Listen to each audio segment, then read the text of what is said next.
Pour vous, Anne-Marie, la responsabilisation, ça veut dire quoi? Je me réfère à propos de responsabilité tout simplement à l'étymologie, vous savez, la capacité à répondre de ses actes. La responsabilité, la responsabilisation, ce sont pour moi un ensemble de droits et de devoirs. Et quand je dis un ensemble, c'est systémique. Et en particulier pour le manager ou pour le patron, être capable d'assumer, inspirer confiance, être fiable. Bien sûr, ça correspond à certaines valeurs, à des tempéraments. Il y a des tempéraments qui sont plus ou moins décentralisateurs, on dira, qui sont plus ou moins intéressés par les notions de subsidiarité. Mais quand même, dans une entreprise, la responsabilisation, ça doit répondre à un projet.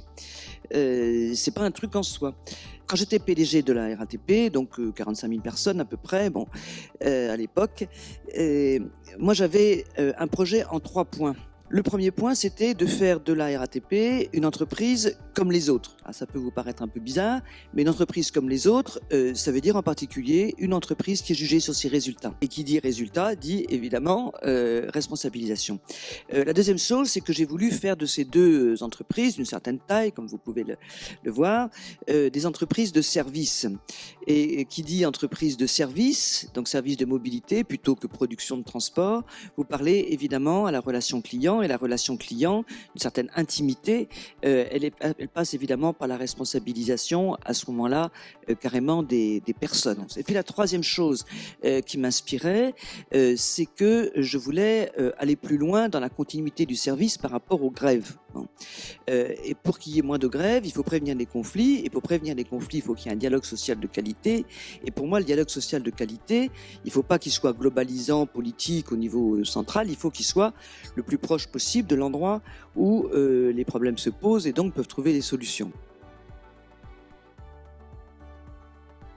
Quel comportement? Bon, d'abord évidemment l'exemplarité, justement par rapport à ce que j'appellerais la juste distance.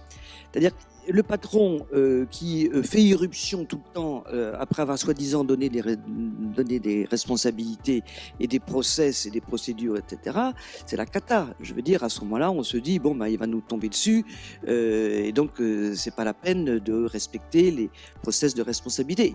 Mais en même temps, le patron qui a l'air de s'en fiche complètement et qui vous laisse vous dépatouiller avec les problèmes, bah, il n'est pas responsable. Et je disais au début que la réciprocité va avec la responsabilité. Bon, donc la juste distance. Deuxièmement, sur le comportement, pour moi, le patron, c'est le maître des horloges.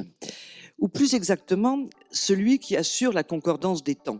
Parce que évidemment, on a l'actionnaire, le client qui veut que ça aille à toute vitesse, et puis on a les équipes qui ont besoin de temps parce que il faut s'approprier les objectifs, parce que il faut travailler sur les indicateurs, parce que il faut créer un pot commun de valeurs professionnelles, etc., etc. Bon. Et puis la troisième chose, je trouve, dans le rôle du leader, c'est de diffuser de la fierté.